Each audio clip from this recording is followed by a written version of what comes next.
Eu gostava de agradecer de todo o coração, gostava de agradecer o convite que me foi feito pela Guiomar para moderar esta mesa. Guiomar, que eu tive o prazer de conhecer apenas ontem, apesar dos inúmeros e-mails trocados. Na verdade, eu costumo falar muito mal das novas tecnologias, que às vezes afastam as pessoas, mas eu creio que na maior parte dos casos aproxima as pessoas.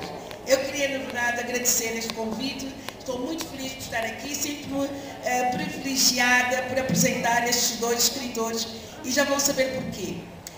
Portanto, muito boa noite. Quero agradecer a equipa do Fórum, as meninas que têm tido uma paciência, porque dizia a Odete, vou começar pelo papel dela, que é realmente, para mim, um escritor, não é apenas um escritor de cabeceira. O Garcia Marques é um escritor de cabeceira, mas Papadela é realmente um escritor que, durante muitos anos, Mena deve estar aqui, não é? Durante muitos anos, ocupou a minha vida. Ocupou a minha vida. Realmente é mesmo com muito prazer, e um escritor que me fez chorar depois de Meu Pé de Laranja Lima. Eu nunca mais tinha chorado ao ler o livro, e depois de ler O Planalto e a Estepe, eu disse, Papadela, o único escritor que me fez chorar depois de Meu Pé de Laranja Lima.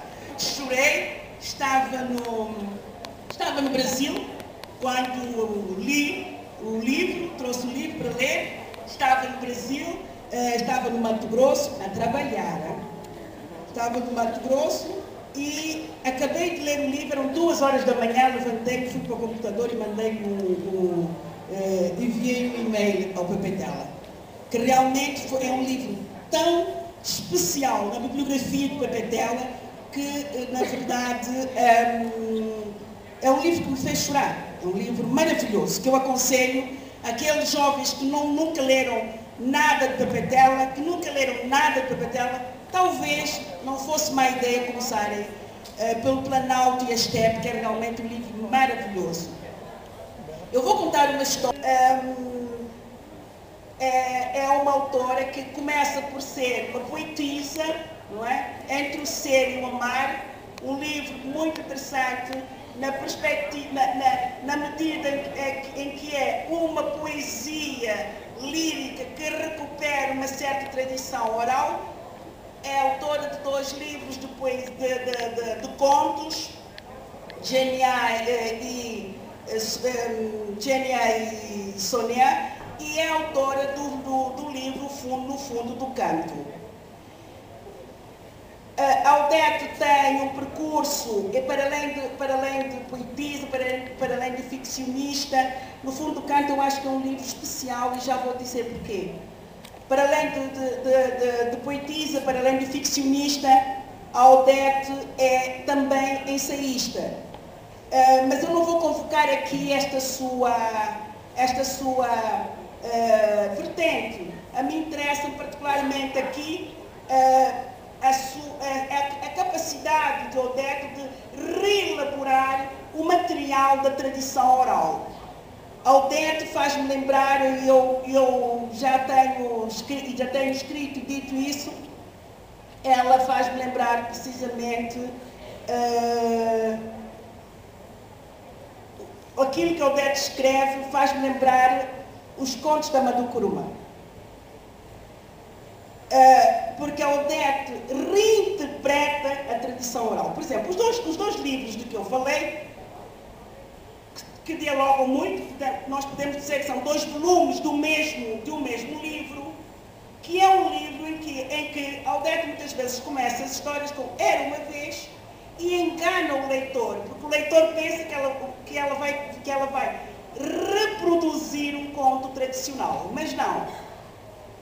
Os contos de Odete Semedo são contos que parecem contos da tradição oral, mas são contos de autoria. E é essa sua capacidade de reinterpretar, de conjugar a voz e a letra, de conjugar, na verdade, os sinais da tradição oral, os textos da tradição oral, com o saber da letra, que fazem, que, na minha perspectiva, que torna muito interessante a escrita de Odete Semedo. Porque, se ele quiser falar do assunto, fala. Mas no caso dele andou mesmo. Mas aquilo que me interessa, e eu lembro-me, portanto, ao pensar como é que haveria de introduzir este assunto, lembrei-me do artigo que na minha perspectiva é um artigo seminal na questão da memória, de Benjamin, em que ele fala, um artigo de 1936, em que ele, reportando-se a experiência dos combatentes que regressavam da guerra, na altura da Primeira Grande Guerra, ele fazia uma distinção entre experiência e vivência. E a experiência, ele dizia que era a experiência do viajante e a vivência do camponês. E então, esses dois, portanto, metaforizado no viajante, metaforizado no camponês.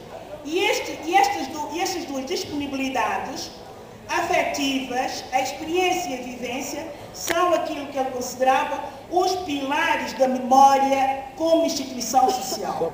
E a questão que se põe é como é que, no caso desses escritores, e se Apolino Chisiano estivesse aqui, seria particularmente Ventos do Apocalipse, como é que estes dois escritores, Pepetela particularmente em Mayombe e em Parábola do Cágado Velho, particularmente nesses dois, porque nós vemos que também a questão da guerra é uma questão que aparece em A Geração da Utopia, que aparece até no Ege, se nós quisermos, uma guerra que não se consumou, mas enfim, havia toda uma ambiência de guerra, não é? E até o Planalto e a Estepe.